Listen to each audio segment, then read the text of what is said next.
عملت كشري عدس حلو جدا سهل وبسيط، وعملت الوصفة بتاعته جديدة وحلوة قوي. وتعالوا بقى نشوف احنا عملناها ازاي. ازيكم يا جماعة، عاملين ايه؟ يا رب تكونوا بخير، وحشتوني. انا النهاردة هعمل معاكم كشري عدس. اول حاجة نسمي الله ونصلي على النبي كده عليه الصلاة والسلام. معايا كوبايتين ونص من الرز وكوباية وربع من العدس. تمام، تعالوا بقى نشوف احنا هنعمل فيه ايه. حلة وحطيت فيها كده شوية من الزيت زي ربع كوباية، وغسلت الرز بتاعي كويس هو والعدس. هقلب بقى كده الرز بتاعي في الزيت لحد ما ينشف معايا. اقعد اقلب كده كويس. طبعا لما بنحط الرز كده على الزيت الاول وتكون الزيت ساخن مقدوح زي ما انتوا شفتني كده في الاول ما حطيت الرز، بيخلي الرز طعمه حلو، وفي نفس الوقت الرز بيبقى مفلفل مش بيبقى معجن يا جماعه. الميه بتاعته نشفت خالص اهو. هعمل ايه؟ هنزل كده بشويه صغيرين كده من الكركم، يعني يدينا لون ايه بسيط كده، بيبقى لون الكشري العدس بيبقى حلو.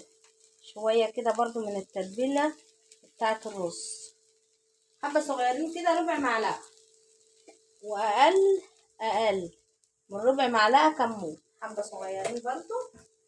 والملح بتاعنا نظبطه، نحط كده ايه معلقه او معلقه وشويه كده صغيرين من الملح على حسب الحدق الملح بتاعك. يعني انت بتحب الرز مملح قوي ولا لا؟ الفلفل الاسود كان كله هيقع، حطيت برضو رشه بسيطه كده. وهنزل بقى بالميه مغليه، مش هنكتر الحدق يعني مش هنكتر قعد الميه عشان الكشري بتاعنا ما يتعجنش. يعني احنا القعد بتاع كده الرز مش هنكتره، شايفين؟ يعني انا ايه اهو لسه كمان ما غطيتش الرز بتاعي بالميه. بسم الله، حبه صغيرين خالص، اقل من ما انت بتحطي قعد الرز يا جماعه، اقل عشان الكشري يبقى مفلفل معاك، يبقى طالع معاك مفلفل. طاسه صغيره ومعلقتين زيت وكده ايه زي 3-4 فصوص كده من الثوم. تمام، وهعمل بقى ايه دقه اللي هي الحمرا دي يا جماعه بالطماطم. هقلب كده لحد ما تديني ريحه بسيطه ولون بسيط كده للثوم. وهنزل بقى بمعلقتين من الخل،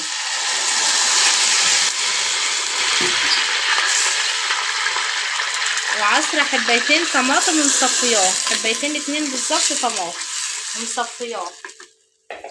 هحط عليهم شوية من البابريكا، معلقة كده صغيرة من البابريكا، خلي لون الطماطم حمرا وحلو. اللي عايز يحط شطة يحط براحته.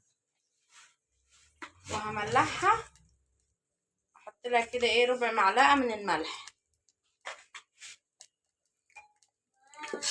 اهو. صلوا بنا كده على النبي عليه الصلاة والسلام.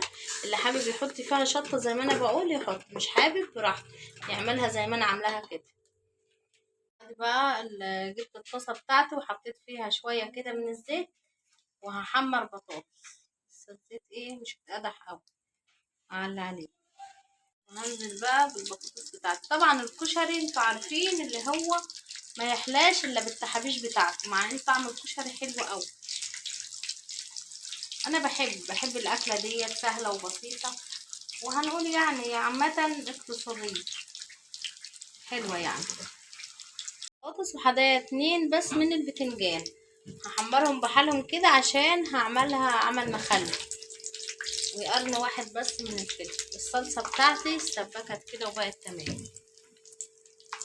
طبق وحطيت فيه كده فصين من الثوم اهوت مهروس، وهحط برضو شويه صغيره كده من يعني هنقول نص معلقه صغيره من هريسه الشطه. ومعايا نص ليمونه اهي، وشويه صغيرين كده من الخل، زي معلقه كده صغيره من الخل، وشويه صغيرين من الملح. دي طبعا اللي انا هحشي بيها البتنجان بتاعي. اقل من ربع معلقه، وهقلب ده كله كده في بعض. طلعت البتنجان بتاعي، شايفين جميل قوي اهو. كمان بس هو طبعا ساخن مولع. صلوا هنا كده بقى على النبي عليه الصلاة والسلام. وهنجيب بقى الحشوة اللي احنا عملناها وهنحشي اهو. ويا سلام بقى لو سبت فيها شوية يعني كمان. القرن الفلفل ده هو اخر واحد عندي برضو، فقلت له تعالى عمل له برضو دقة واحشي اهو. حاجات بسيطة خالص وسهلة. وادي بقى الرز بتاعي، بسم الله ما شاء الله عليه، شايفين مفلفل اهو اهو. وطعمه حلو قوي. ليه نقصنا المية بتاعته؟ نقصنا المية بتاعه الكشري العدس، زي ما قلت لكم نقصوا المية بتاعه العدس عن الرز الابيض والرز ابو شعرية، خلاها ناقصة شوية، هيظبط معاكم وهيبقى حلو قوي. بقى زي ما انتم شايفين يا جماعة الرز بتاعي مفلفل وحلو قوي. وعملنا فريح البطاطس زي ما وريتكم، بطاطس مسلوقه.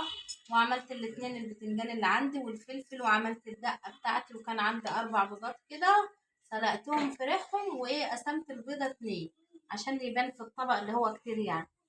ومتشكره جدا جدا للتعليقات، تسلم ايديكم وعينيكم انتوا، وربنا يخليكم ليا يا رب، ما يحرمنيش منكم.